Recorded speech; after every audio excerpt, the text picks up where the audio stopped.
Vamos falar um pouquinho sobre economia, que é a minha área. Economia é uma área que hoje praticamente só fala em economia, todo mundo falando em economia. E aí quando o Jorge me ligou e falou, Thiago, tem como você ministrar um pouquinho, falar um pouquinho sobre o cenário econômico atual, o que está acontecendo, o que vem acontecendo pela economia aí?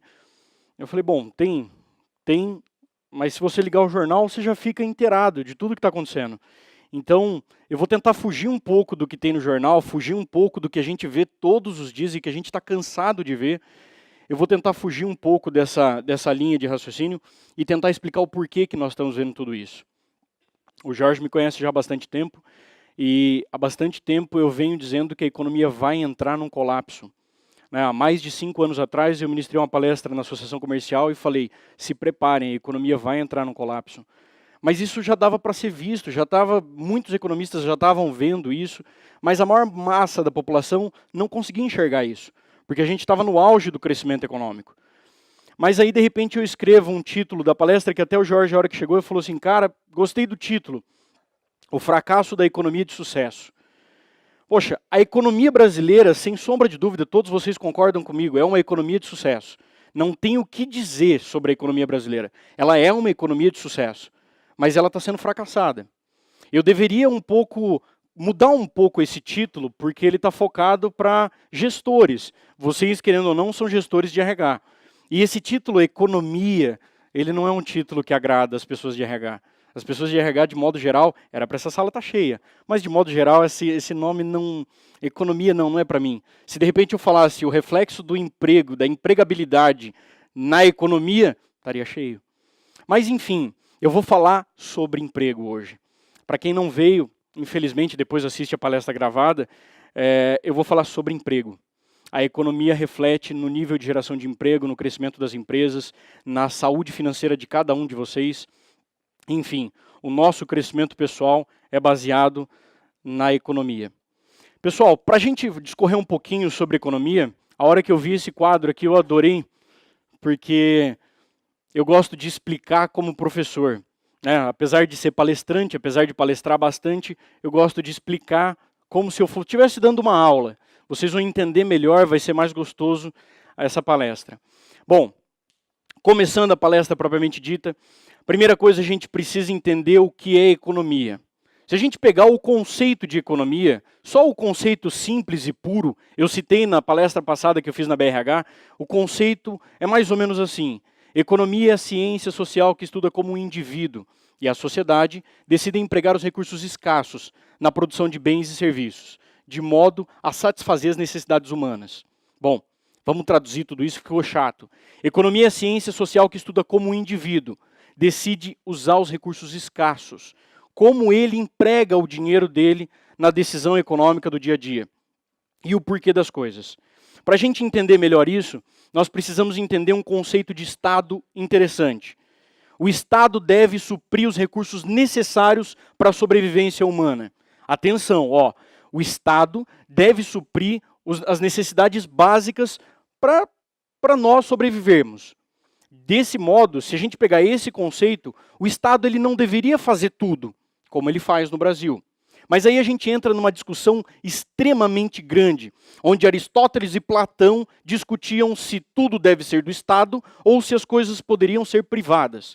Naquela época não existia o conceito capitalismo, socialismo, comunismo, mas enfim, eles discutiam, entre Aristóteles e Platão, eles discutiam o que era melhor. Se era melhor tudo ser do Estado e nada ser do privado, ou se tudo ser do privado e nada ser do Estado. Qual é a grande diferença entre tudo ser do Estado? A diferença entre tudo ser do Estado é que, de repente, a gente não manda em nada. Aristóteles, quando defendia que tudo deveria ser privado, Aristóteles dizia que se tudo for privado, nós cuidamos. Se tudo for do Estado, ninguém cuida. A gente está vendo alguma coisa assim parecida no Brasil. Quando as coisas são do Estado, infelizmente, alguém vai cuidar e ninguém cuida. Você passa na frente de uma praça, está suja a praça, alguém vai varrer, mas eu não. Alguém faz. E, no final das contas, ninguém faz. Mas eu não estou aqui para defender qual é o ponto de vista certo. O ponto de vista certo é tudo tem que ser privado ou tudo tem que ser do Estado. Agora, uma pergunta eu gostaria de fazer. O que nós ganhamos, nós, brasileiros, ganhamos da Copel sendo do Estado. O que a gente ganha? Podem falar, galera. Aqui não é palestra, não é um monólogo. O que a gente ganha da Copel sendo nossa? Sabe aquela defesa assim? A Copel é nossa. Ok, a Copel é nossa. O que a gente ganha com isso? Vamos lá, galera. O que a gente ganha com isso? Eu prometo que a palestra não vai ser só sobre economia. Eu vou entrar no tema de vocês. O que a gente ganha?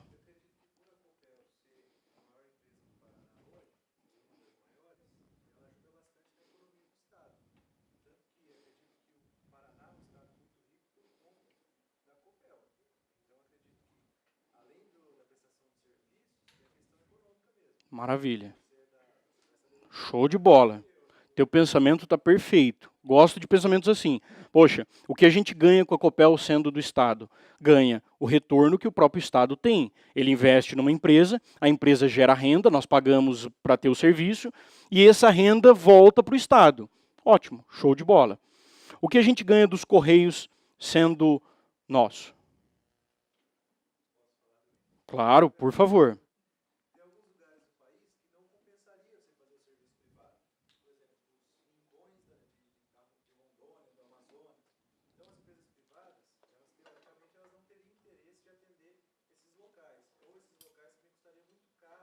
Ficariam desabastecidos.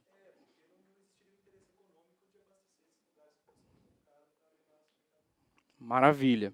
O que nós ganharíamos de uma empresa como a Petrobras sendo nossa?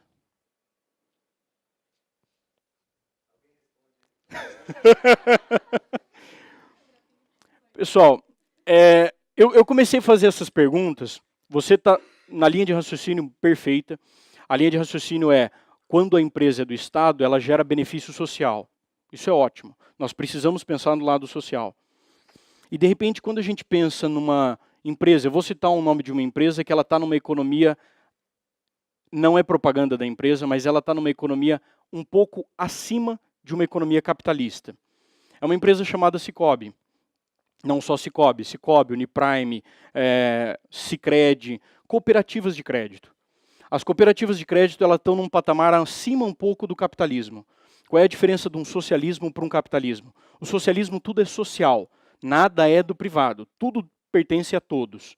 E no final das contas, a gente trabalha pelo social, você trabalha pelo outro. No capitalismo não, você trabalha só por você. O capitalismo ele é muito mais perverso. É assim, eu quero ser rico e você, se não trabalhar, problema é teu, você vai ficar pobre. E eu espero que você fique pobre. O capitalismo tem esse pensamento. O Sicoob ele já tem um pensamento diferente. O Sicoob, o Uniprime, as cooperativas de modo geral, Coamo, Cocamar, o modelo cooperativo, ele é um modelo bem diferenciado em termos do capitalismo. O modelo cooperativista, ele pensa, vou ganhar dinheiro, mas vocês vão ganhar junto. Então esse pensamento é um pensamento bem legal. Voltando um pouquinho aqui para a gente chegar no ponto-chave da geração de emprego no Brasil, eu quero dizer o seguinte, uma economia, ela tem por base um Estado. Eu vou colocar aqui um símbolo de Estado, só como símbolo, tá? Só como símbolo, um símbolo de Estado. O Estado, ele provê os recursos básicos para nós conseguirmos nos sustentar. O Estado vem e ele supre os recursos básicos, como, por exemplo, educação, saúde, saneamento básico, enfim. O Estado vem e supre o que é necessário. Esse conceito é interessante porque a partir do momento que existem concorrentes, o Estado deveria tirar a mão. Isso é um conceito só, não é verdade isso, ok? Nada do que eu disser aqui eu gostaria que vocês pensassem como eu. Eu gostaria que cada um tivesse o seu pensamento crítico. Maravilha. Quando a gente pensa de Estado, então o Estado ele deve vir e prover os recursos escassos. Atenção, recurso escasso. A partir do momento que tem uma escola privada, a escola do Estado começa a tirar a mão. Ela começa a ficar um pouco mais leve. Com isso, o Estado se torna mais leve. O Estado mais leve, pagamos menos impostos. E aí nós temos uma economia mais social. É uma teoria. Nada dizendo que é verdade isso. Legal. O Estado, então, pesado, que é o Estado que nós temos hoje, a gente paga em média, 50% de tudo que a gente produz, nós pagamos em impostos. 50% de tudo que a gente produz são impostos. Vocês, da área de RH, sabem quanto custa um funcionário dentro de uma empresa. Né? Vocês sabem. Vocês são um pedaço da classe social, da classe trabalhadora, um pedaço desse tamanho, que sabe o quanto custa um funcionário dentro de uma empresa. E aí, depois de pagar todos os impostos, o funcionário sai com o seu salário. E aí, tudo que ele vai consumir, 50% fica para o Estado. Ou seja, é um funcionário que custou 2 vezes mais. É um funcionário que, quando ele pega o próprio dinheiro, esse dinheiro não existe. Ele está cada vez mais ineficiente. Tiago, o problema são os impostos? Vamos zerar os impostos? Não, o problema não são os impostos. Foi feita uma pesquisa em outros países que pagam em torno de 70% de impostos. Na fonte. Galera, na fonte, diferente do nosso. O nosso não é na fonte. O nosso é mais ou menos assim. Você recebe R$1.000 da empresa, 50% você paga de imposto no consumo. Aqui não, na fonte. Por exemplo, a Dinamarca é um país assim. Em média, 70% do que você ganha é imposto. Só que é na fonte. Se o seu salário é R$1.000 por mês, você vai levar para casa, em média, de R$300. Aí você fala, caramba, como é que eu consigo sobreviver com R$300? Simples. O Estado, ele te provê tudo. O Estado te dá. Você não precisa contratar educação, porque o Estado te dá. Você não precisa contratar saúde, porque o Estado te dá. Tiago, Dinamarca é um estado pesado? Extremamente pesado. Mas ele te dá. Bacana até aí? Nós temos um estado pesado que não tem retorno. Concordam? Essa é a economia que a gente vive hoje. Um estado pesado que não tem retorno. A hora que o Jorge falou, Tiago, a gente precisa falar um pouco de economia, um pouco do que está acontecendo na economia brasileira, entender esse colapso todo. Eu falei, bom, eu montei mais ou menos na minha cabeça um roteiro de palestra para vocês entenderem a atual crise financeira. A crise financeira que está abalando muitos empresários, que está fazendo os empresários enxugarem completamente as suas empresas, não é baseado só na corrupção. A corrupção tem sua parcela de culpa? Claro que tem. Mas a corrupção é um pedaço que a gente até fala assim, poxa, dava para continuar crescendo se a gente desconsiderasse essa parte? Dava. O problema foram alguns erros econômicos. Todos os governos, eu não quero citar o A, B ou C, roubaram no Brasil. Isso é fato. Eu acho que quando eles instituíram o roubo no Brasil, através de políticos, foi quando Pedro Álvares Cabral pisou aqui e falou, vamos roubar as madeiras daqui. E aí começou. Né? Pedro Álvares Cabral comentou, tudo que se planta aqui nasce em dobro. E só veio bandido de lá para cá. E aí os bandidos que vieram refugiados para cá, eles enterraram e não começou a nascer em dobro. Então o Brasil tem um probleminha de corrupção que está na sua raiz. A raiz brasileira tem um grande problema. Tiago, é só o Brasil que tem corrupção? Claro que não. Todos os países do mundo têm corrupção. Estados Unidos tem corrupção, a própria Dinamarca tem corrupção. Dinamarca é eleito o país mais honesto do mundo, tem corrupção. Todos os países têm corrupção. A gente não pode olhar para o Brasil e falar assim, o Brasil é uma péssima. Não. O Brasil é um grande potencial econômico. Por isso que eu fiz questão de colocar o título da palestra, é um país de excelência, mas ele está sendo mal gerido. Por algum motivo ele está sendo mal gerido. Vou fazer um histórico rápido da economia brasileira, só para vocês entenderem o contexto. A economia brasileira passou por ciclos de crescimento e retrações econômicas. Isso fez com que o Brasil transformasse a sua economia numa das economias mais fortes do mundo. Atenção para o que eu vou dizer. Uma das economias mais fortes do mundo é a economia brasileira. O Brasil tem um sistema financeiro blindado, é um sistema financeiro anticrises. E mesmo assim, nós estamos passando por uma crise violenta. É um sistema financeiro que o Ben Bernanke, presidente do Banco Central norte-americano, ex-presidente do Banco Central norte-americano, em 2008, veio para o Brasil e perguntou para o Lula, o que vocês estão fazendo aqui que não estão passando por crise? O mundo inteiro está em crise e vocês estão vendo a marolinha chegar. Lembram disso? O Brasil, de fato, estava numa marolinha. O Brasil, ele criou um modelo econômico onde ele conseguiu bloquear crises. É um modelo econômico muito interessante, onde ele consegue estimular o crescimento da população. O país arrecada impostos. E quando ele arrecada os impostos, ele começa a acumular esses impostos e, de repente, se por algum motivo as empresas, os bancos, as cooperativas, todas elas vão mantendo um caixa extra dentro do governo. E aí, a hora que a economia se enfraquece, isso é chamado de política monetária. A hora que, por algum motivo, essa economia enfraquece, o governo faz um processo inverso. Ele começa a estimular o consumo. Isso é muito interessante e isso é bom. Em 2008, por algum motivo, a crise financeira foi lá nos Estados Unidos. E ela abalou o mundo inteiro. Grécia, Irlanda, Portugal, Chipre, Espanha quebraram, completamente quebraram em 2008. O Brasil batendo no peito e falando, nós estamos crescendo. Nós não estamos só com 4% de crescimento ao ano. Isso em 2008. A gente estava batendo 5% de crescimento ao ano. Índices de inflação baixo, crescimento bom, população comprando carro, comprando à vontade. O Brasil estava crescendo de maneira que nunca tinha crescido antes na história do país. Lembram dessas frases, né? Na história do país, o Brasil nunca tinha crescido tanto. E de fato, porque o Brasil criou lá atrás, no passado, com o Plano Real, ele criou um negócio chamado política monetária. A política monetária, ela cria uma barreira anticrise. E, por algum motivo, se a economia mundial parar de consumir do Brasil, galera, lembrem, o Brasil é uma economia que produz para o mundo, não para nós. Nós produzimos para o mundo. Nós também consumimos, mas o nosso consumo é muito baixo perto do que a gente produz. Isso, tanto matéria-prima quanto produto acabado. A gente produz muito produto acabado que ninguém fala. Muito produto acabado que vai para o mundo inteiro. Mas todo mundo gosta de falar, não, o Brasil só produz matéria-prima. De fato, a maior massa da produção brasileira é matéria-prima. Bom, o Brasil então criou esse mecanismo que quando o mundo parou de consumir do Brasil, ele simplesmente fez um estalo de dedo e falou assim, poxa, se não existe consumo lá fora, vamos estimular o consumo interno. Vamos fazer a população brasileira aumentar o seu nível de consumo. E aí então o Banco Central, em 2008, começou a reduzir a taxa de juros. Ele reduzindo a taxa de juros, ele começa a fazer com que a população brasileira vá para o consumo.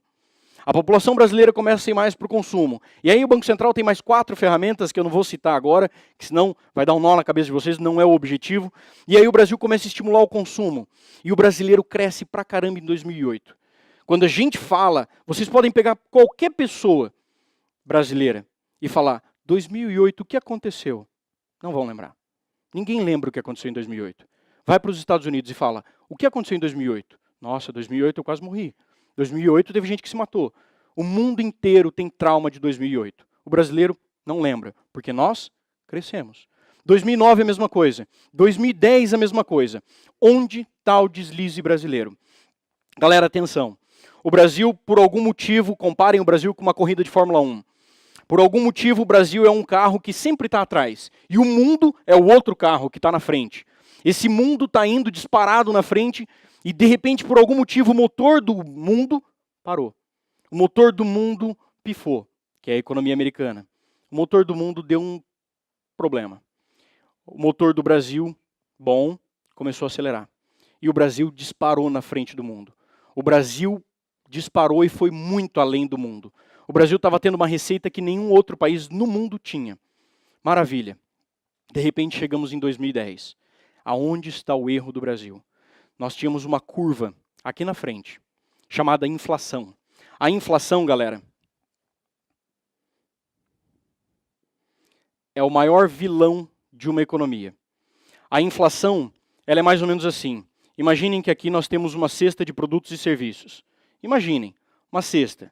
Tem vários produtos aqui dentro. Tem arroz, tem feijão, tem farinha, tem trigo, enfim, tem vários produtos. E o IBGE vai lá e olha quanto custa essa cesta de produtos. Ele fala assim, pô, essa cesta de produtos hoje custa R$100. Amanhã ele volta no supermercado e fala, bom, amanhã está R$100 de novo. Não, está 101, 102. Bacana, até aí controlado. Aí, de repente, o IBGE vai num dia e está R$100. No dia seguinte, ele vai e está R$150. Nós estamos numa inflação galopante. O que é inflação galopante? A empresa a qual vocês trabalham paga para o seu funcionário o salário que ele vinha recebendo normalmente. O seu funcionário vira para você e fala assim, cara, não está dando para viver. Ah, mas você recebia esse salário no mês passado e estava bom. Então, mas eu chego no supermercado e o preço do produto está cada vez mais caro. Eu não estou conseguindo acompanhar o preço do produto. O preço do produto dispara em alta. Isso é chamado de inflação galopante. Galera, só uma informação. De 1989 a 1990, nós tivemos 5.500% de inflação. 5.500% de inflação. Um ano. Período de um ano. Se a gente pegar esse período de um ano, significa mais ou menos assim. Vamos entender a economia. Economia é uma ciência que eu acho que deveria ser ensinado no colégio. Assim como um advogado acha que deveria ser ensinado direito. Assim como um administrador acha que deveria se ensinar administração. Mas enfim, economia, só conceito básico. Se a gente soubesse conceitos básicos de economia, nós provavelmente seríamos uma economia melhor. Mas enfim, vamos entender direito o que é essa tal inflação. Imaginem que o Sicoob, vou falar Sicoob porque o Sicoob está aqui presente. Se a Uniprime estivesse aqui presente, eu falaria da Uniprime. Enfim, qualquer cooperativa.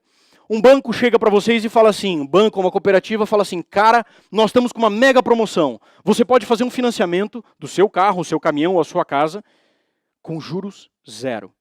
Qual o tempo? O tempo que você quiser. Você faz o financiamento. O tempo que você quiser. Você não paga 1 centavo de juros. Você só vai pagar a correção da inflação. Ao final de um ano, você tem que pagar 5.500% a mais. Isso significa que está inviável.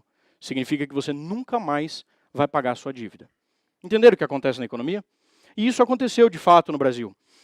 Quando aconteceu essa inflação de 5.500% de 1989 a 1990, o Brasil parou. E aí eles precisaram corrigir essa economia. Foi criado então o Plano Real e logo depois a política monetária. Em julho de 1996 foi criado o Banco Central com um negócio chamado Copom, Comitê de Política Monetária. O objetivo da política monetária era simplesmente entender a inflação e fazer ela reduzir. Nós precisamos fazer a inflação reduzir do país. Mas vamos entender exatamente o que é a tal da inflação. Galera, é interessante entender a inflação. O ex-presidente Collor, ele começou a entender a inflação e ele de repente chegou num ponto-chave da economia onde ele fala mais ou menos assim, a inflação. O culpado da inflação é o dinheiro. Prestem atenção.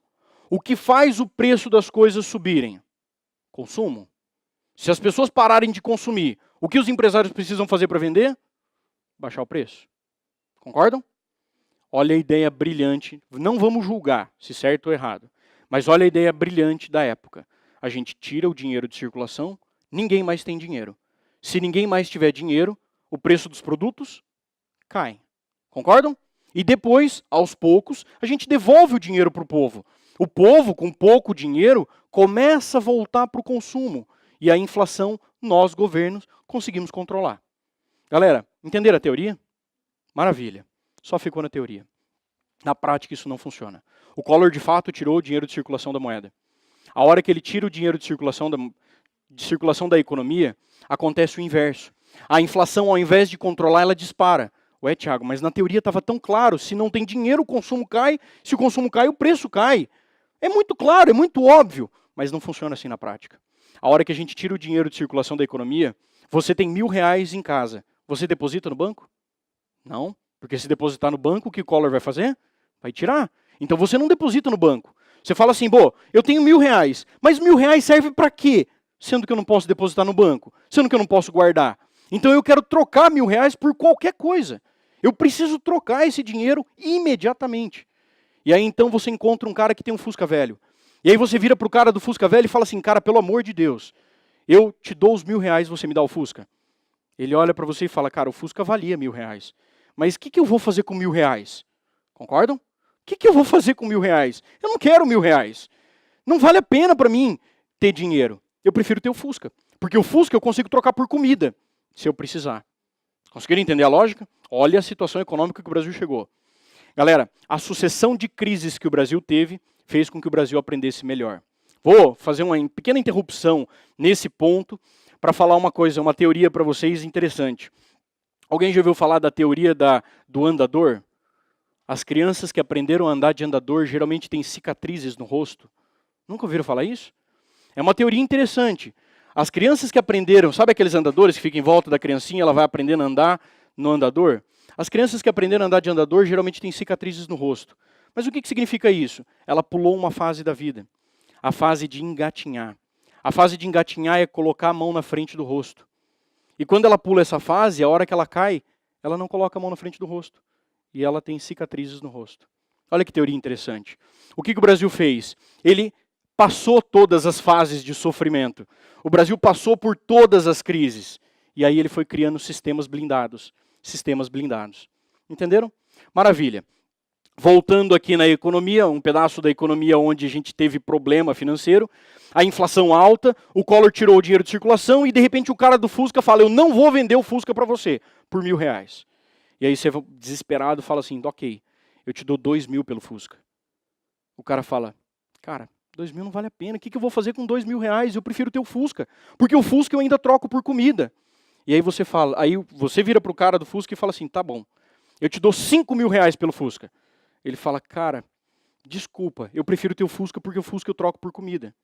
Você vira pro cara e fala, ok, eu te dou 10.000 pelo Fusca. Ele fala, bom, relação risco-retorno já está valendo a pena. Um carro que valia 1.000, eu consigo vender por 10.000. Relação risco-retorno. Olha a inflação. Conseguiram ver o preço das coisas subindo? Maravilha. Nós chegamos numa inflação de 5.500%. Conseguiram entender, galera? Maravilha. Outros governos vieram também e tentaram acabar com a inflação e não conseguiram. E de repente, lá em 1996, a gente conseguiu fazer com que a inflação saísse de 5.500%. Galerinha, a revista Veja sempre foi oposição, não importa qual governo. Ela sempre foi oposição. O problema do Brasil é que a gente não tem memória. Mas a revista Veja sempre foi oposição. Não é que ela é oposição hoje do PT. De fato, hoje ela é oposição do PT. Mas ela já foi oposição do PSDB, ela já foi oposição, ela sempre foi oposição. Não estou elogiando a Veja, não, mas é um ponto de vista interessante. A revista Veja tem uma foto de capa em 1996, uma foto de capa, tá? O presidente Fernando Henrique Cardoso, um dragão atrás dele, e aqui assim escrito, 5.500%. E agora, FHC? Porque qual era o porquê do e agora FHC? Quando a FHC era oposição, ele falava para todo mundo, tá errado, tá errado, tá errado. Aí ele virou presidente. E agora? O que você vai fazer? É fácil criticar quem não está lá em cima. Concordam? É muito fácil criticar o cargo dos outros. Maravilha. E agora a FHC? O FHC montou uma equipe econômica, montou o Copom, e por algum motivo eles conseguiram reduzir a inflação. Em 2000, a inflação já estava em 5,5% ao ano. De 5.500%, ela foi para 5,5% ao ano. Logo depois, ela foi para 4,5% ao ano, e o Banco Central colocou isso como meta. O preço das coisas só pode subir em média de 4,5% todo ano. 4,5% todo ano. 4,5% todo ano. Maravilha. Teoricamente, nós temos uma economia estável. Agora eu quero fazer uma cutucar vocês bem onde dói mesmo. Prestem atenção na cutucação. Se por algum motivo o preço das coisas sobe, adianta aumentar salário? Adianta ou não, galera? Eu estava em São Paulo uma vez ministrando uma palestra para um banco, e aí de repente o pessoal do banco em greve. Os bancários estavam todos em greve, e eu fiz essa pergunta para eles. Eu falei, galera, vamos lá. Se o preço das coisas sobe, adianta aumentar o salário? Alguns falaram, adianta, porque daí meu salário aumenta, eu consigo comprar as mesmas coisas. Outros falaram, não adianta. Vamos pensar como dono de um supermercado qualquer. Né? Cidade de Canção me veio à cabeça, mas enfim. Um supermercado qualquer. A gente pensa num supermercado que de repente, por algum motivo, tem lá 1.000 funcionários. E a inflação está alta. E de repente, ele decide aumentar o salário de todos os funcionários. Quando ele aumenta o salário de todos os funcionários, ele vai fazer o que com o preço das coisas? Aumenta na mesma proporção. Ou ele demite pessoas. Concordam? Concordam com a lógica? Ou ele demite pessoas, ou ele aumenta o preço dos produtos. Ou seja, quanto mais se aumenta o preço de salário, mais a inflação aumenta. Galera, os sindicatos no Brasil inteiro não deveriam lutar por aumento salarial. Sendo muito sincero, o nosso salário mínimo poderia ser até hoje R$100 por mês. Se com R$100 por mês, nós conseguíssemos comprar uma cesta de produtos. O problema é que o nosso salário mínimo de 100, ele foi subindo, e hoje está em torno de R$950. E de repente a gente não consegue mais comprar uma cesta de produtos e serviços. Entenderam? Isso é inflação. Os sindicatos do Brasil inteiro deveriam lutar não por aumento salarial, e sim por uma política monetária bem feita, onde o preço das coisas se mantém. Ah, Thiago, então vamos congelar preço, como fez a Argentina. acabou com a economia. Se você decidir congelar preço, você destrói a economia. Galera, beleza. Essa pequena introdução foi só para a gente entender um pouquinho de onde a gente está chegando. Em 2010, nós vimos que o crescimento do Brasil foi legal, chegou em 2010 e eu falei que aqui está a curva. A curva onde aqueles dois carros estavam apostando corrida e o Brasil foi para frente, nós chegamos na curva. O problema é que na curva, ao invés do Brasil tirar o pé do freio, o Brasil continuou acelerando. E o mundo estava devagar. O mundo conseguiu fazer a curva bem feita. E hoje, nós estamos no meio da curva, puxando o freio de mão. Entenderam a lógica? Nós estamos derrapando. É exatamente isso que aconteceu. Vamos entender melhor, pessoal. 2010 teve um fator aí no meio chamado eleição. O Banco Central ele consegue estimular o crescimento da economia ou restringir o crescimento da economia. Lembram que eu falei para vocês que em 2008 foi um momento onde o Banco Central estimulou o crescimento e falou para todo mundo, vamos crescer, galera, vamos crescer, vamos gastar dinheiro. 2008, porque o mundo não consumia. 2009, o mundo começou a se mexer, mas ainda não consumia. 2010, o mundo começou a consumir e era hora do brasileiro diminuir um pouco o seu consumo. Mas em época de eleição, alguém quer diminuir o consumo? Se a gente diminuir, vamos pensar nós como os presidentes. Se eu fosse presidente, se vocês fossem presidentes, e você tem uma outra pessoa para eleger, se você restringir consumo numa época de campanha, alguém vota na pessoa que você quer indicar? Ninguém. Então, vamos estimular mais o crescimento. Vamos estimular mais o consumo. O povo estava começando a colocar a corda no pescoço. O povo terminou de colocar e pulou. Se matou. Foi onde o consumo do Brasil estourou. Em 2010, a economia brasileira teve um nível de consumo extrapolando. E aí, hoje, nós estamos sentindo os reflexos. Qual é o reflexo? População extremamente endividada. O índice de endividamento da população hoje bate a casa dos 80%. 80% da população brasileira com algum tipo de dívida. Não são dívidas perigosas. Dívida com televisão, geladeira, fogão, casa, carro. São dívidas. 80% da população brasileira tem algum tipo de dívida, seja ela qual for, comprometendo 63% da renda do indivíduo. Qual é o ideal? 30%. Cada brasileiro pode comprometer até 30% da sua renda. Hoje, o brasileiro compromete até 63% da sua renda. 80% da população brasileira não pode consumir, porque tem dívida. E essa dívida representa 63% da sua renda. Vai continuar consumindo? Não. Se não continuar consumindo, vende produto? Não. Se não vender produto, o que as empresas precisam fazer? Mandar a gente embora. Se mandar a gente embora, essas pessoas vão pagar as contas? Não. Conseguiram entender o ciclo vicioso que a gente está? Maravilha. O Banco Central, então, assim que o Michel Temer assumiu, ele colocou um cara que não sou a favor e nem contra o governo, mas eu quero que vocês entendam a pessoa que ele colocou ali. A pessoa que ele colocou ali é um cara que foi presidente do Banco Boston, ajudou o Lula no crescimento econômico do Brasil, de fato ele ajudou. Ele foi presidente do Banco Central na época e agora ele é ministro da Fazenda. Como ministro da Fazenda, o Henrique Meirelles tentou dar uns ajustes e falou assim, primeira reação do governo, aumentar a taxa de juros. E aí a população, meu Deus do céu, esse cara tem que sair. Só que as pessoas não olharam para o Henrique Meirelles, olharam para o Michel Temer. De fato, Michel Temer não estou nem aí para ele. Mas o que o Henrique Meirelles fez? Juros altos, o povo consome? Não. Galera, vocês já estão endividados, não é para consumir agora, fiquem quietos. Guardem dinheiro, juros altos. E aí a economia começa a diminuir o consumo. Consumo diminuindo, a nossa inflação começa a reduzir. A inflação reduzindo hoje, no início desse ano, a gente começa a ver uma estabilidade econômica. Nós começamos a sentir um negócio, poxa, não está tão ruim no começo desse ano. Lembram? Não está tão ruim. Acho que dá para sobreviver. Acho que a gente vai passar por isso. Legal. A economia começa a sentir sintomas de recuperação. E aí o Banco Central, olha, povo, agora vocês reduziram o consumo, então eu vou começar a baixar a taxa de juros. A expectativa até o final desse ano, a taxa de juros vai bater a casa dos 8%.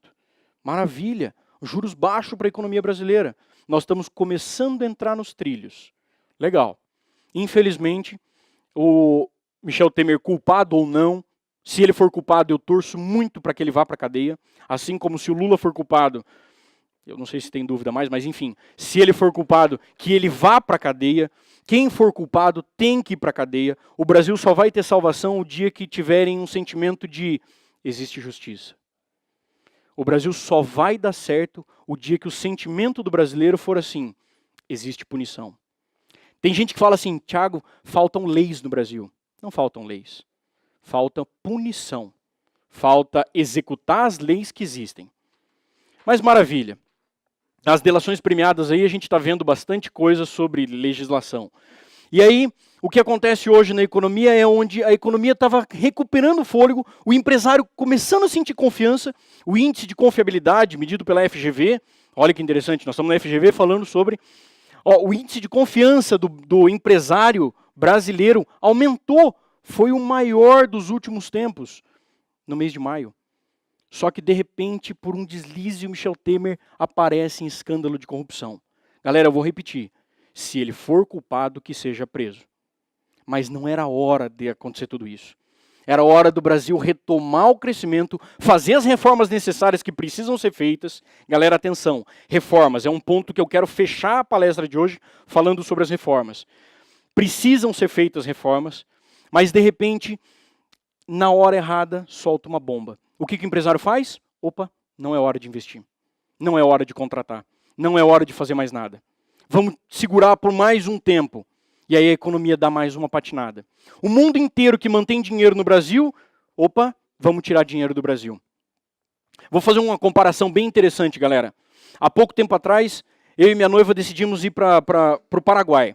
O Paraguai estava se mostrando um país de grande crescimento econômico, um país de inovação, um país onde tinha um grande respeito econômico, um país onde tudo tem chance para crescer. E aí, eu e ela pesquisando startups, pesquisando empresas, nós fomos para o Paraguai, conversamos com o pessoal do governo paraguaio, nós estivemos dentro do palácio do governo, conversamos diretamente com o pessoal lá dentro. Cara, tudo para crescer. Fê, possivelmente a gente mude para o Paraguai. Lá nós vamos crescer pra caramba. De repente, esse ano, por algum motivo, surge um fantasma no Paraguai. O ex-presidente, que era comunista, fala, eu vou voltar. Galera, se ele é comunista e ele fala, eu vou voltar, tudo da iniciativa privada não existe mais. Ou seja, se eu investir dinheiro lá, não estou dizendo que o comunismo seja ruim, mas se eu colocar dinheiro lá, da noite para o dia ele pode falar, a empresa privada vira estatal. E eu perco a minha empresa. É hora de ir para lá? Não. Eu pego o dinheiro e falo assim, agora eu não vou. O mundo inteiro está fazendo isso com o Brasil. Vamos investir no Brasil? Vamos. É o país da oportunidade, é o país do negócio, é o país do crescimento. Isso a gente fala já há 20 anos. Eu ouço meu pai falar isso desde que eu era pequenininho. O país da oportunidade, é o país do momento, de fato. E o Brasil vai ser a maior economia do mundo. Vai ser, eu acredito nisso. O Brasil ainda vai se tornar a maior economia do mundo. O grande problema são as pessoas que estão fazendo gestão. As pessoas que estão fazendo gestão, elas não estão preocupadas com o país. Elas estão preocupadas com o bolso delas. Você sabe uma coisa que está acontecendo cada vez mais pesada no Brasil? É assim, os partidos conseguiram nos partir. Olha que interessante. Um dos maiores empresários que eu admiro demais, ele fala assim, já viraram para ele e falaram assim para ele, fulano, por que você não vai para a política? E ele responde com uma frase maravilhosa. Enquanto forem partidos, eu não entro. Quando forem unidos, eu estou dentro. Porque o país é um só. Enquanto estiver dividido, não cresce. Mas maravilha. O que eu quero dizer com tudo isso é o seguinte. O Brasil, os partidos, conseguiram partir a gente. Hoje tem gente defendendo a esquerda e tem gente defendendo a direita. E os dois estão roubando lá em cima, conversando e no restaurante junto e saindo juntos. Mas a população está dividida. Eu acho que a gente tem que parar com partidarismo e lutar pelo Brasil. Mas legal, voltando à economia, falando um pouquinho sobre as reformas, são 3 reformas importantes que eu gostaria de falar cada uma delas, e aí a gente finaliza essa palestra. A primeira reforma que está à tona, falando o tempo todo, é a reforma previdenciária. Galera, reforma previdenciária, ela é mais do que necessária. Não sou a favor da reforma como estão propondo, mas a reforma é necessária. Esses dias eu fui dar uma palestra num centro, numa fundação de previdência, próximo de Guarapuava. Eu cheguei lá no fundo de pensão, o fundo de pensão só cuida de patrimônio previdenciário. E eles me questionaram, Tiago, de fato precisa de uma reforma previdenciária? Eu falei, precisa. A reforma previdenciária, atenção para a frase, a reforma previdenciária é necessária. Não necessariamente da forma como estão propondo, mas ela é necessária. Vamos entender um pouquinho da reforma previdenciária. Os meus pais tiveram 7 filhos. Os meus avós tiveram 7 filhos. São 7 contribuindo para um aposentado. Essa receita bate. Maravilha. Os meus pais, 4 filhos. São 4 contribuindo para um aposentado. Eu, possivelmente, tenha 1 ou 2 filhos. A Fernanda quer 4, mas 1 ou 2. De repente, se por algum motivo a gente chegar na casa dos 2, são 2 contribuindo para 1. Grécia, Irlanda, Portugal, Espanha, são países que deixaram de ter filhos. São países que estão trocando filhos por cachorros. É verdade. E aí a economia se sustenta? Não. A reforma previdenciária é necessária. O ser humano, na natureza, se a gente tirar todo o conforto que o ser humano tem, roupa, casa, moradia, enfim, tiramos todo o conforto do brasileiro. Existe um cálculo chamado cálculo atuarial. O atuário é o cara que calcula a expectativa de vida, dentre outros cálculos, ele calcula a expectativa de vida das pessoas. E se a gente pegar o ser humano, na natureza, o ser humano vive em média, 25 anos. Na natureza. O ser humano vive 25 anos. Por isso que o ciclo menstrual, ele inicia aos 12, 13 anos, 14 anos. É a fase de reprodução. Se reproduz, 25, morre. O homem na natureza. O homem começou a conquistar conforto. Começou a aumentar a medicina. A medicina começou a melhorar cada vez mais. E, de repente, a vida do ser humano está aumentando. Os atuários chegaram num cálculo, onde o mundo vai passar dos 120 anos. As pessoas que nasceram depois de 1980 vão passar dos 120 anos. Estão entendendo? Passar dos 120 anos. Aí eu pergunto, a Previdência te aposenta aos 60 e ela te mantém por mais 60. Fecha o cálculo? Não. Galera, nós precisamos de uma reforma previdenciária. Do contrário, nenhum de nós nos aposentamos. Nós precisamos equacionar as coisas. Eu preciso apertar um pouco o meu bolso, o outro precisa apertar o dele, o outro dele, para todos nós conseguirmos sair dessa. Reforma previdenciária, necessário. Quando o governo brasileiro iniciou o assunto reforma previdenciária, enxurrada de dinheiro para o Brasil. Opa, esse país quer tocar num assunto importante. O Michel Temer, não tenho nada contra e nem nada a favor, era o melhor cara para fazer a reforma previdenciária. Tiago, mas por que o melhor cara? Você é a favor dele? Não, não sou nem a favor e nem contra. Mas ele era o melhor cara, porque ninguém precisa gostar dele. Ele é um cara que vai mexer num assunto onde vai incomodar muita gente. E ele não tem expectativa de reeleição. Ele é a única pessoa que pode fazer uma reforma previdenciária, o brasileiro inteiro ficar revoltado com ele, nunca mais a gente vai votar nele. Olha que maravilha. Momento certo para fazer uma reforma previdenciária. Segundo tipo de reforma que eu acho muito importante a gente tocar e está diretamente envolvendo vocês. Reforma trabalhista. Galera, nós precisamos urgente fazer uma reforma trabalhista. Esses dias eu ouvi uma frase muito interessante de um empresário. O empresário olhou para mim assim e falou, Tiago, é engraçado, eu chego na minha empresa e eu tenho um sentimento diferente quando eu chego na empresa. O sentimento é que o macaco está com medo da banana. Eu falei, como assim o macaco está com medo da banana? Eu tenho medo dos meus funcionários. Galera, vocês são de RH. Hoje o funcionário ele entra na empresa e já mete um processo na empresa. Ele já sai da empresa de propósito, ele já... O funcionário, não estou dizendo todos, claro que não são todos, senão a economia parava de vez. Mas boa parte dos funcionários eles já entram pensando em ferrar a empresa. Existem funcionários excelentes, funcionários espetaculares. A reforma trabalhista ela é para colocar um pouco mais de ponderação. Não acho que o empresário tem que ter todos os direitos, de jeito nenhum. Nem que o funcionário tem que ter todos os direitos. Mas a coisa precisa ser um pouco melhor, um pouco mais justa para os dois lados. Do contrário, o empresário começa a sentir medo de crescer. A hora que o empresário começa a sentir medo de crescer, a gente não tem geração de emprego. E aí o que adianta ter tantas leis trabalhistas se não tem emprego? Essa é a grande pergunta. Há pouco tempo atrás viraram para mim e falaram assim, Thiago, mas você defende que o empresário tenha todos os direitos? De jeito nenhum. Eu defendo o contrato empresarial. Contrato. Cara, você quer trabalhar para mim? Vamos fazer um contrato entre as partes? Você aceita as minhas condições? Aceito. Eu aceito as suas? Aceito. Baseado no contrato. Ah, Thiago, mas o funcionário, de fato, eu concordo com isso. Ele sempre vai se sujeitar porque ele está numa posição que ele precisa do emprego. E aí ele vai se sujeitar num contrato, o empresário vai abusar dele. Ok, a gente coloca o sindicato para fazer o contrato junto. O sindicato senta junto e fala, não, isso aqui não é bom, isso aqui é abusivo, isso aqui não é, mas vai se pautar no contrato. A partir do momento, o contrato vai vigorar. Estados Unidos é dessa forma. Estados Unidos quebrou todos os sindicatos por causa disso.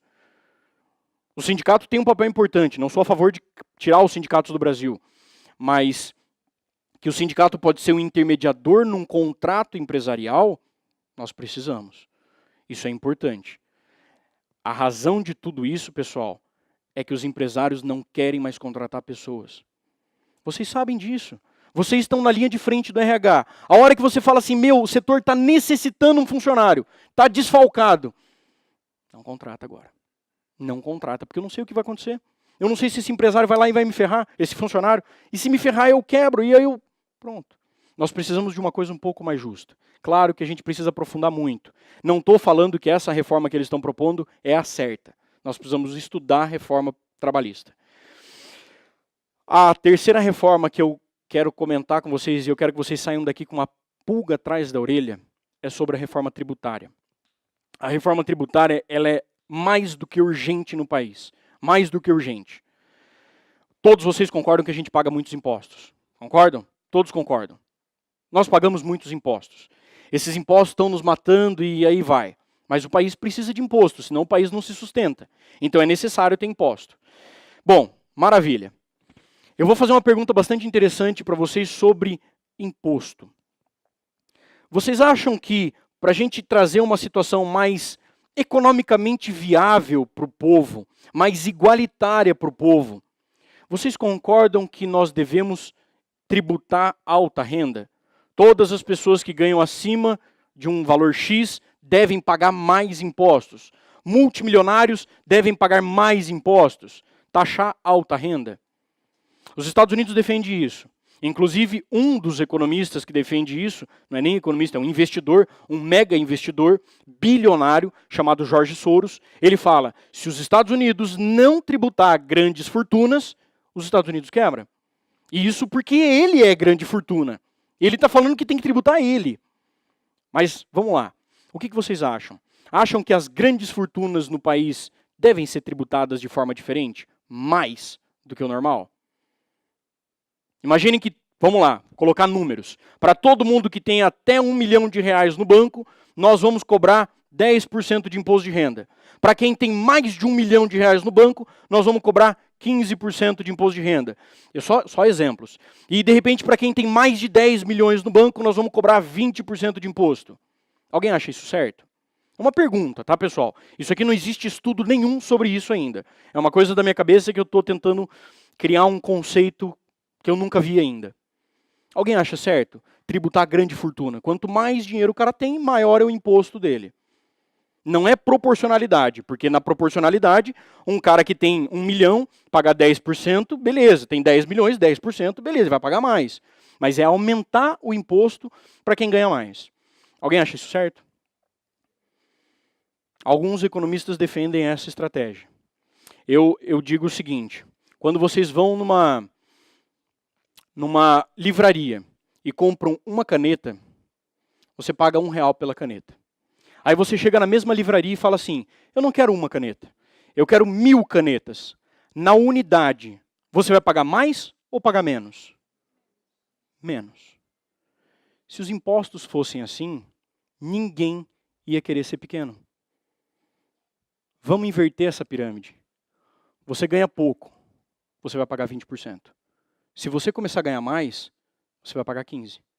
Se você começar a ganhar mais, você vai pagar 10%. Todos os empresários do Brasil iriam criar 2 empresas para jogar nota para cá e jogar nota para cá? Ou vender sem nota? Alguém conhece empresário que vende sem nota? Não precisa falar. Empresário que vende sem nota? Por que ele vende sem nota? Porque se eu estourar a nota desse mês, o imposto é maior. Agora, de repente, quanto mais nota ele emitir, menor o imposto que ele paga. Cara, a gente quase, não vou falar zero, a gente quase diminui a corrupção no Brasil. Porque o empresário não vai querer emitir menos nota. Ele vai falar assim, cara, eu preciso emitir mais nota. Quanto mais nota eu emitir, menos imposto eu pago e maior é a receita do Estado. O Estado começa a estimular as pessoas a crescerem. O Brasil sofre de uma síndrome que eu já ouvi de muitos empresários. Síndrome de Peter Pan. O que é a síndrome de Peter Pan? Eu não quero crescer. Eu quero ficar pequenininho. Porque se eu for um empresário e ser pequenininho, eu vou pagar menos imposto. E aí eu consigo equilibrar. Agora, se eu crescer, eu estou ferrado. Eu vou pagar mais imposto e aí eu quebro. Agora, se o empresário tiver uma visão inversa, poxa, quanto mais eu faturar, menor o imposto que eu pago, cara, vamos fazer uma maquininha de nota fiscal aí. Porque eu quero faturar pra caramba. Vamos vender produto pra caramba. Conseguiram entender o raciocínio, pessoal? Galera, não estou dizendo que nada do que eu disse até agora é verdade e nem nada é mentira. Mas eu trouxe para vocês alguns conceitos que eu gostaria muito que a gente formasse uma população mais crítica sobre os assuntos do dia a dia. Economia é uma ciência extremamente complexa. Extremamente complexa. Nada é simples. Nada funciona exatamente como a teoria diz. Se a gente tentar colocar a teoria na prática, não vai dar certo. Então, nós precisamos de uma academia que não doutrine. Nós precisamos de uma academia que ensine a pessoa a pensar. Cara, esse lado funciona assim, esse lado funciona assim. Escolha seu caminho. Nós precisamos de funcionários que escolham seu caminho. Galera, pessoal de RH, totalmente voltado para vocês isso. Nós não podemos mais ter funcionário nas nossas empresas que obedecem 100% do que a gente manda. Nós precisamos ter funcionários que questionam. Mas o porquê desse jeito? Porque se eu fizer do outro jeito, pode ser melhor. Eu vou dar um exemplo que eu recebi informação assim do presidente da Coamo. O presidente da Coamo falou que uma vez, isso há muitos anos atrás, quando eles estavam começando a aumentar o tamanho da Coamo, eles compraram uma máquina porque um gestor falou, cara, essa máquina vai revolucionar a nossa produção. O maior problema que a Coamo tinha, alguns de vocês já devem ter ouvido esse case. O maior problema que a Coamo tinha, nas embalagens de café, não enchia a quantidade de café, e aí quando ia para o consumidor, ele ia com menos café do que o permitido. E a Coamo era multada por causa disso.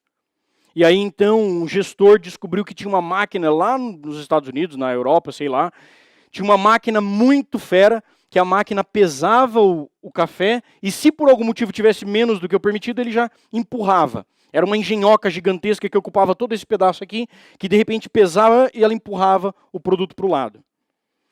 E aí o gestor colocou em prática, e de repente funcionando, e legal, e bacana, o negócio está indo bem.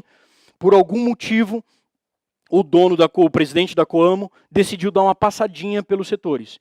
E quando ele chegou no setor do café, da pesagem ali, para ver se tinha o café necessário na embalagem, ele olhou que tinha um ventilador gigante. Os funcionários colocaram um ventilador desse tamanho, e a máquina estava desligada. O presidente da Coamo entrou na sala e falou, gente, eu paguei milhões por essa máquina. Ele falou, cara, mas ela trava o tempo inteiro. A gente colocou um ventilador aqui, que a hora que não tem a grama certa, o ventilador empurra sozinho. A solução está no funcionário. O empresário não necessariamente tem a ideia para solucionar a empresa. A ideia está na mão do funcionário. Na contratação, está na mão de vocês. Vocês têm que contratar não só a pessoa que sabe mais, mas a pessoa que é criativa, a pessoa que vai questionar sobre as coisas. O porquê que esse papel tem que ser colocado assim, não pode ser colocado de uma maneira um pouquinho torta? Não, ele pode, mas é que se fizer assim, ele vai dar errado. Agora eu entendi o porquê das coisas. Beleza, galera? Pessoal, fico aberto a qualquer tipo de dúvida. Por mais que essa palestra tenha sido bastante voltada para a área de economia, a gente deu umas pinceladas em RH. Existem momentos que, de repente, a gente pode deixar a economia de lado e vir aqui só falar de RH. Eu tenho o maior prazer do mundo para vir falar de RH. A gente passa uma visão da empresa, vocês passam uma visão do funcionário, e de repente a gente gera um debate legal pra caramba. Isso o Jorge tem feito, o pessoal todo da BRH tem feito maravilhosamente bem trazendo essas palestras. Desculpa se eu apelei muito para a economia, e eu espero que, pelo menos um pouquinho, vocês tenham levado de bom. E fiquem com Deus.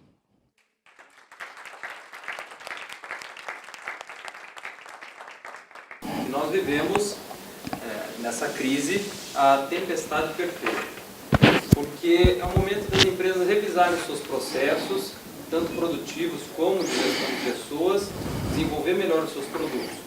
Hoje nós temos empresas, eu atendo essas indústrias, né, pela Federação das Indústrias, que elas com 50% do seu efetivo de trabalho, elas produzem a mesma coisa que antes dessa crise há 2 anos. Então, é nesse sentido que ele fala que foi a tempestade perfeita. O momento de revisar todo esse crescimento que a gente teve, baixar um pouco a adrenalina e melhorar, né, a produtividade. Porque o trabalhador da indústria especificamente, não sei das outras áreas, serviço e assim por diante, ele comparado com outros países, a produtividade é muito baixa. E até porque o crescimento que a gente teve desde 2008, que você disse, até um pouco antes, foi muito rápido, era muito puxado esse crescimento, né? Então as empresas e os empresários não paravam muito para analisar essa melhoria de processos, até por filosofias japonesas, de lean manufacturing e tudo mais. Então tem muitos empresários que estão até um pouco otimistas, porque eles reduziram o custo com folha de pagamento, porém a produtividade, cara, por funcionário, explodiu. Muitos falavam para mim, quando eu entrei para atender pela Federação das Indústrias, que não tinha gente para contratar. Era né, pegar ali, o pessoal aqui sabe, era terrível para achar gente boa. E hoje ficou nas empresas justamente aquela camada, à medida em que a régua foi subindo, só gente que quer realmente trabalhar. Aqueles problemas de atestado, cara, isso daí diminuiu assim de uma forma absurda, porque ficou quem realmente produz. Então, o que você vê? Duas situações. Qual é a sua opinião sobre essa questão da tempestade perfeita? E outra dúvida que eu tenho, que para mim ainda não fecha os números. Eu tenho percebido que as demissões, isso eu tenho números reais, porque eu vivo isso, elas são muito mais acentuadas do que esses dados que são divulgados de desemprego, mas muito mais acentuadas. Eu estou dizendo para você que a construção civil em Maringá, nos últimos 2 anos, mandou embora metade da folha de pagamento. A metal mecânica é de média de 30%, 40%, 50%, algumas empresas 70%. Só não fecharam porque está lá a família trabalhando e mais alguns ajudando. Empresas que tinham 70 funcionários, né? Uma grande que tinha 1.400 está com 700, só não manda mais embora porque não tem dinheiro para rescisão. Para onde será esse pessoal? Entendeu? Então são esses 2 pontos, da crise perfeita, da tempestade perfeita, e essa galera, na medida em que a produtividade aumentou, esse empresário já está produzindo mais sem precisar contratar. Eu vejo que vai demorar muito para esse pessoal se reinserir no mercado de trabalho ou achar outro nicho de atuação. O que você vê sobre esses dois? A sua primeira pergunta, tempestade perfeita. Eu vejo o seguinte, de 2008 a 2012, era muito fácil ganhar dinheiro. Era muito fácil. De fato, era muito fácil. Era fácil você empreender, era fácil você ser funcionário, era fácil porque o dinheiro estava circulando muito forte na economia. Todo mundo estava crescendo de modo geral. No momento em que a gente passa por uma dificuldade financeira, a primeira coisa que a gente faz é rever como está a nossa casa. Se por algum motivo você tem um salário de 20 mil por mês e você gasta doidado dentro de casa, mas beleza, você está conseguindo manter, aí de repente alguém fala assim, cara, de 20 mil você vai ter que ganhar agora 19. Não vamos baixar muito, mas 19. Você vai andar na casa inteira procurando onde cortar. E você vai conseguir sobreviver numa boa. Você vai aumentar a sua eficiência. É uma grande tendência do ser humano, vou usar uma expressão de economia, o homem gasta o que ele ganha. É uma grande tendência do ser humano acomodar. Se você tiver num nível de conforto, pronto, você acomoda e você não quer mudança. Você se acomoda. A hora que a crise dá uma mexida, qualquer crise, não existem crises 100% ruins. Todas as crises são boas. E são ruins, lógico. Gera desemprego, mas elas têm o ponto positivo delas. Essa tempestade perfeita, ela é no sentido de fazer uma peneira. Provavelmente o empresário que falou isso para você, ele falou assim, cara, eu estava com um monte de concorrente, meu faturamento diminuindo, metade vai quebrar, agora vai ficar eu. Os que ficarem daqui para frente são bons empresários. E vão ficar poucos. E assim, o barco, quando ele é muito grande, a dificuldade dele virar é muito grande, cara. Agora, se o barco é pequenininho, ele é fácil de virar. Numa tal da economia totalmente... Era mais ou menos isso, né, Jorge? É, uma empresa inchada, uma empresa grande, uma empresa monstruosa, o cara não consegue mudar de nicho rapidamente. Né? Você imagina, você pega uma empresa de 1000 funcionários, cara, nós precisamos mudar. Não, não dá. Não dá. Cara, vamos quebrar. Ah, mas vamos quebrar. Vamos. Agora você pega uma empresa pequenininha, com 10 funcionários, reúne os 10 aqui, galera, nós precisamos mudar, ou a gente quebra. Todo mundo veste a camisa e muda. Concordam? Porque ninguém quer perder o emprego. Esse é o ponto de vista que eu tenho sobre a tempestade produtiva, a tempestade perfeita. É uma tempestade que a gente está passando, vai ser ótimo para o Brasil. A inflação de 5.500% no Brasil foi espetacular, foi ótimo. Uma criança que cai é ótima. Ela cai, ela aprende a cair. Ela põe a mão na frente do rosto. O empresário que quebra, eu falo muito isso com a minha noiva, o tempo inteiro a gente conversa sobre empreendedorismo. E o tempo inteiro a gente fala assim, eu gostaria de quebrar 10 vezes antes de casar. Porque depois de casar eu não posso quebrar mais. Depois de ter filho eu não posso quebrar mais. Entenderam? Agora, antes de casar, eu recomendo para todas as pessoas novas, quebrem pelo menos uma vez na vida. Quebrem. Não é brincadeira. Se você quebra, você passa pela tempestade perfeita. E aí, de repente, eu olho para o filho da Vera e falo assim, o que você está esperando para abrir uma empresa e quebrar? Quebra! Porque se você quebrar, você vai olhar para sua mãe e falar, mãe, ferrou. Tua mãe vai falar assim, te ajudo? Né, Vera? Te ajudo. Quebrou, te dou, te ajudo. Agora, se ele quebrar, quando a Vera não estiver mais aqui, e aí? Aí vai ser pior. Todo mundo deveria quebrar para aprender. Diga. Eu queria complementar a frase do Eduardo, né, e até a ideia que a gente levantou aqui, porque de fato eu concordo que o procedimento que a gente passa, principalmente na economia, ela estimula a resiliência do trabalhador, ela estimula a produtividade também da empresa, porque de fato vai reduzir, ele vai precisar dar um pouco mais dele para ver o processo acontecer. Mas eu acredito que isso precisa ser a curto prazo, porque a longo prazo você vai ver que esse trabalhador ele vai se antepor a algumas situações dentro da empresa que podem gerar problemas de qualidade de vida e saúde mental. Claro. Eu estava lendo alguns artigos há um tempo atrás que no ano passado nós tivemos um aumento significativo de transtornos de depressão, de ansiedade do trabalhador, em função desses problemas. Instabilidade. Essa instabilidade e até em função da sobrecarga dele dentro da empresa. Eu acredito que o processo produtivo precisa ser saudável para a empresa e para o trabalhador também.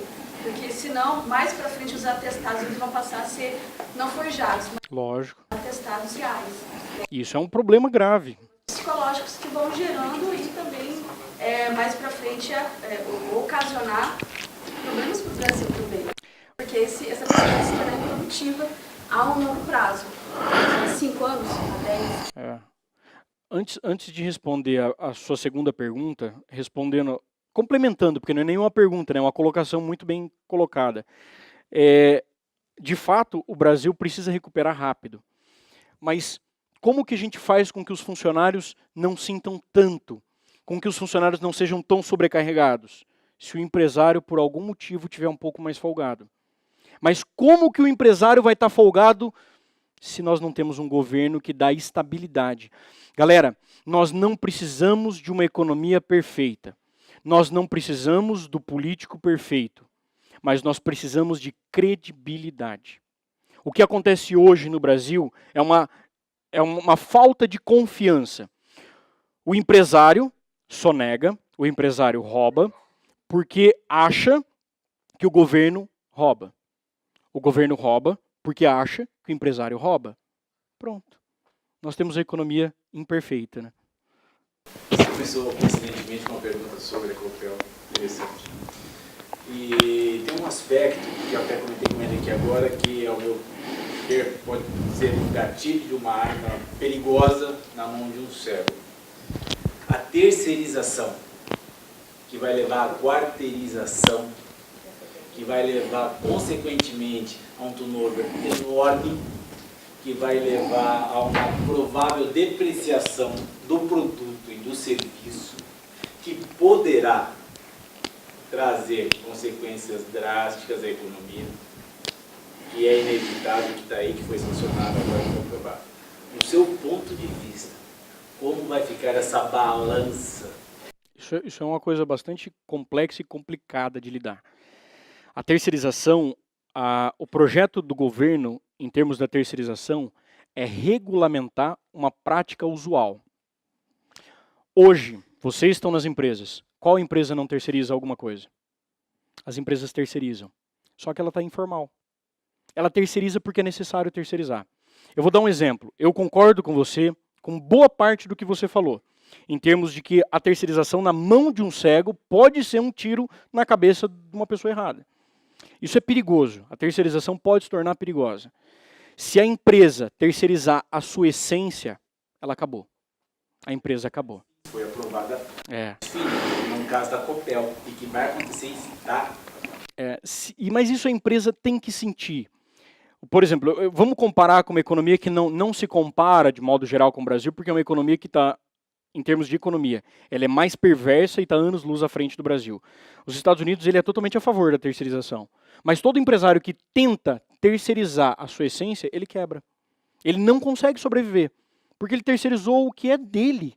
E aí não dá certo. Mas vou tentar explicar isso melhor.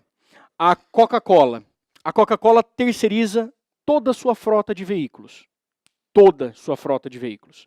Eu vou te explicar o porquê que ela terceiriza. E eu falo toda a frota de veículos. É assim, a Coca-Cola tem caminhões adesivados dela.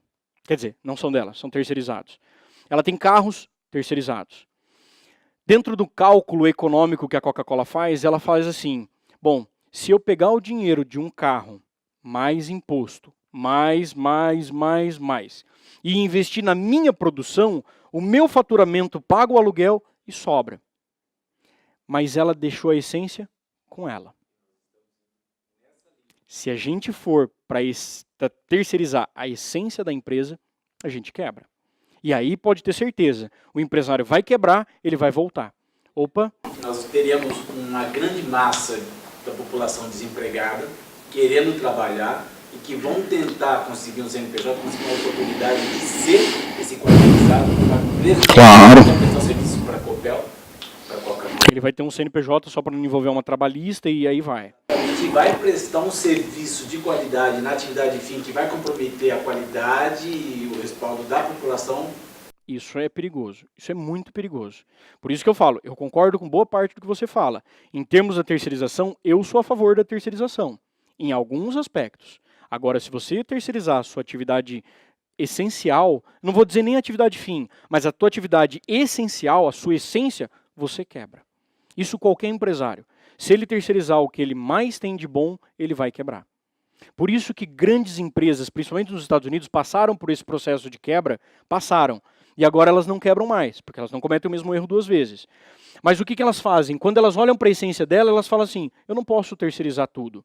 Olha que processo interessante. Dentro das bolsas de valores, os grandes multimilionários, eles não compram 51% de nenhuma empresa. Por que ele não compra 51% de uma empresa? O cara é monstruosamente rico. E de repente ele olha para a Trexon e fala assim, cara, eu posso ser dono da Trexon sozinho. Só que se eu tirar o Sargon daqui, eu quebro a empresa. Então eu deixo 51% na mão dele e fico com 49%. Quem vai se preocupar é ele, quem faz tudo é ele e eu tenho lucro. Então os multimilionários, principalmente nos Estados Unidos, nesse ponto de vista, eles começam a deixar a essência na mão do dono. E ele fala assim, eu quero ter uma parte disso.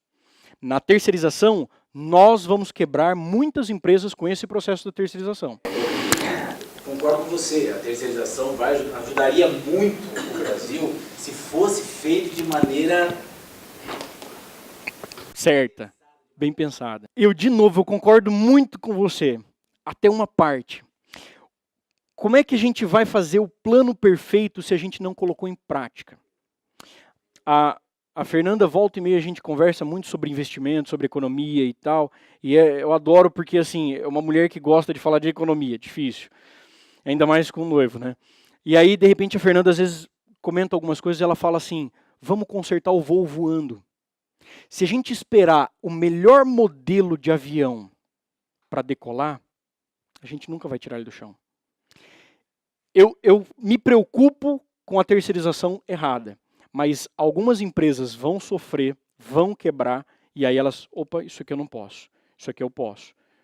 É um processo natural do aprendizado. Não, você é piloto, você acha que nós teríamos o avião que a gente tem hoje no primeiro avião desenhado? O primeiro avião caiu muitas vezes. Ele errou muitas vezes, ele tentou, ele fez de novo, ele voltou, e nós fomos aprimorando.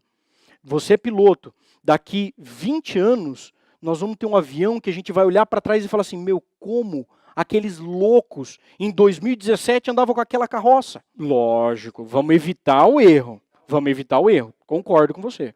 Mas a gente tem que ir ajustando. Então a segunda pergunta foi baseada na onde as pessoas que estão sendo demitidas estão indo. O que está acontecendo no Brasil hoje, com essa crise toda, é uma geração empreendedora. A demissão causa o empreendedorismo. A falta de emprego causa o empreendedorismo. E é um ponto muito positivo.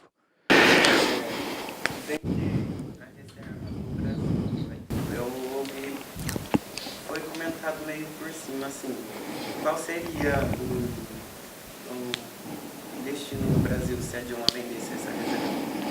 O Brasil, todo país precisa de uma reserva econômica.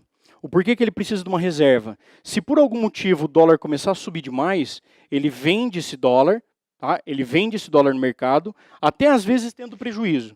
Mas o objetivo de vender esse dólar é fazer com que os exportadores e importadores consigam se equilibrar. Se o país perder, zerar a reserva, no momento de dólar alto, o Banco Central não consegue agir. E aí as empresas quebram. Então todo país precisa de reserva. A Dilma herdou do Lula uma reserva gigantesca, uma das maiores reservas que o Brasil já teve. Uma reserva invejável no mundo. Então o Brasil tinha uma reserva gigantesca, só que o tempo inteiro errando, ele foi perdendo a reserva. A sua pergunta traduzida numa linguagem mais tranquila, finanças pessoais, o porquê que cada um de nós precisa ter uma reserva em casa? Se surgir uma emergência, eu tenho dinheiro. É exatamente isso. O porquê que um país precisa de uma reserva econômica? Se uma emergência acontecer, se o país entrar em crise, eu injeto dinheiro na economia. Vou dar um único exemplo, bem rapidinho. O Canadá teve uma experiência em 1999 incrível. Uma experiência onde a economia do Canadá estava em crise. Todo mundo quebrado. O governo do Canadá fez então a seguinte situação. Ele olhou para todos os investidores e falou, queridos investidores, querida população, falando investidor, mas é a população. Querida população do Canadá, eu deposito na conta de cada canadense $500. $500 eu deposito na conta de cada canadense. Esses $500 vão durar um dia. Vocês usam o necessário. O que não tiver sido usado ao final do dia, eu, o governo do Canadá, pego de volta. Amanhã, às 7 horas da manhã, eu, o governo do Canadá, coloco mais $50, mais $500 na conta de cada canadense. E ao final do dia, se não tiver gasto, eu pego de volta. E aí eu vou fazer isso enquanto a crise perdurar. Qual é o pensamento do governo do Canadá? Enquanto eu colocar dinheiro na conta das pessoas, as pessoas vão comprar o necessário. E elas vão gastar na economia. A economia vai girar dinheiro e vai crescer. Acompanharam o raciocínio? Ótimo. Todo final de dia, todo início de dia, o governo do Canadá colocava $500. As pessoas gastavam o necessário. Necessário, atenção, as pessoas gastavam o necessário. O que não era necessário, as pessoas não gastavam. O governo pegava de volta. Pergunto, se o Brasil fizesse isso, todo mundo ia sacar R$500. Eu vou sacar hoje, porque amanhã vai ter mais 500, eu saco de novo e eu vou guardando dinheiro em casa. Eu vou guardando dinheiro em casa. O objetivo não é guardar em casa, é gastar na economia, é girar essa economia. O que aconteceu em 2008? O Banco Central liberou um negócio chamado depósito compulsório para todos os bancos. Sicoob, Uniprime, Bradesco, Itaú, ele liberou. Ele falou assim, galera, bancos, eu estou liberando depósito compulsório quase a zero. de juros para os bancos. Os bancos, todos os bancos, ao invés de emprestar para os seus clientes, eles pegavam o dinheiro e aplicavam no mercado financeiro. A hora que a CVM descobriu isso, ela penalizou todos os bancos envolvidos. Mas o porquê que ela penalizou? Porque o objetivo era girar a economia, era emprestar o dinheiro e não ter a ganância individual. Então, só para resumir, então o porquê da reserva? Numa emergência, eu consigo estimular o crescimento do país. Pode perguntar. Exatamente. Tem a mesma função. Ele chegou no momento onde a economia está muito fraca e nós precisamos estimular essa economia. Libera o FGTS. O FGTS é um dinheiro que não rende, então vamos liberar, o povo gasta, a economia gera mais e arrecada imposto. Segunda coisa que o governo fez agora recentemente, ele liberou para as pessoas de baixa renda um financiamento sem ter que devolver o dinheiro. Acompanharam isso? R$5.000 para você fazer a reforma da casa. Se você comprova que tem um salário, não lembro as regras, mas é um salário mínimo, uma casa, você consegue pegar R$5.000. E não precisa pagar de volta para o governo. Qual é o objetivo do governo nisso? Girar o dinheiro na economia. Ah, mas Tiago, olha o rombo que isso vai gerar para o governo. Ótimo, ele recupera isso em impostos. Ele gera emprego, gera renda e gera impostos. E aí ele recupera. Entenderam? Então, mas ele só faz isso se ele tiver caixa. Se ele não tiver caixa, ele não faz. Beleza, galera?